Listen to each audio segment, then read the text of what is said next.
এত সুন্দর একটা জায়গা আপনারা মানে আমি বুঝি না কি জন্য ঈশ্বরদীর এত সৌন্দর্য দেখে মানুষের মানে কি বলে জেলাসি ফিল হয়। মানুষকে ছোট করে কোনো কথা আমি বলবো না, কিন্তু আমাদের ঈশ্বরদী আসলে অনেক সুন্দর, এত সুন্দর আপনারা আসলে বুঝতে পারবেন। এত সুন্দর একটা এরিয়া, এখানে আপনারা সারা দিন ব্যাপী ঘুরতে পারবেন, যতক্ষণ খুশি ততক্ষণ থাকতে পারবেন। রূপপুর পাওয়ার প্ল্যান্টটা দেখতে পারবেন। এই যে ব্রিজ, আমি যে লালন শাহ ব্রিজের উপরে দাঁড়ায় আছি, লালন শাহ ব্রিজ দেখতে পারবেন। এই যে আমার ডান সাইডে হার্ডিন ব্রিজও দেখতে পারবেন ভাই, শতবর্ষী ব্রিজ। ও মাই গড, এগুলো ব্রিটিশ আমলে তৈরি ভাই, এরা যে কেউ করে নাই, দাগ খতিয়ানবিহীন না ভাই, এটা ঈশ্বরদী। এখানে মানুষ আসলে মানুষের ভালো লাগে ভাই, এটা আমার গর্ব করি। আমরা ঈশ্বরদী থানার লোক, পাবনা জেলার প্রাণ ঈশ্বরদী থানা। আমি কেন বলি, পাবনা একটা আইডল ভাই, পাবনা জেলাই একটা আইডল সারা বাংলাদেশের মধ্যে। তবে সারা বাংলাদেশের প্রত্যেকটা জেলাকে আমি সম্মান করি, প্রত্যেকটা এরিয়া, প্রত্যেকটা পর্যটন এরিয়াকে আমি সম্মান করি সারা বাংলাদেশের পর্যটন এরিয়াকে আমি সম্মান করি সবাইকে। কিন্তু সবাই কেন ঈশ্বরদীকে নিয়ে জেলাসি ফিল করে?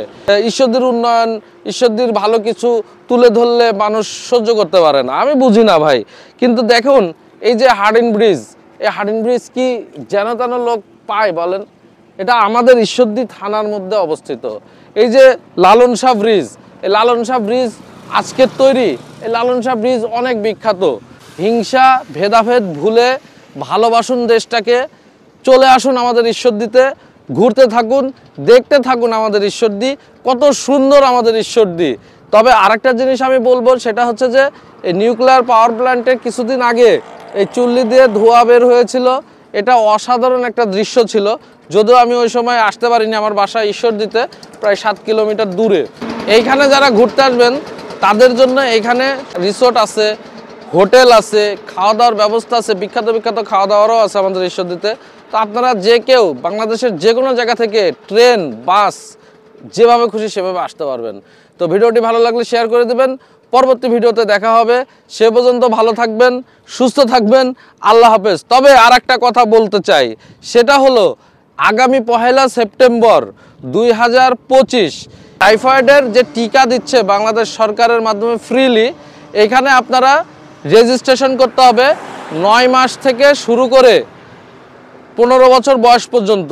এই ভিডিওটির মাধ্যমে আমি একটা মেসেজ আপনাদের দিতে চাই, সেটা 9 মাস থেকে 15 বছর বয়স পর্যন্ত সকলকে টাইফয়েড টিকা দেওয়া হবে। এই টাইফয়েড টিকাটি রেজিস্ট্রেশনের মাধ্যমে দেওয়া হবে, সম্পূর্ণ বিনামূল্যে ফ্রি। তো এই ভিডিওটি বেশি বেশি শেয়ার করবেন, যাতে সকলের কাছে চলে যায়, সকলে মেসেজটি পেয়ে যায় এবং সকলের সময় মতো যেন টিকাটি নিতে পারে রেজিস্ট্রেশনের মাধ্যমে।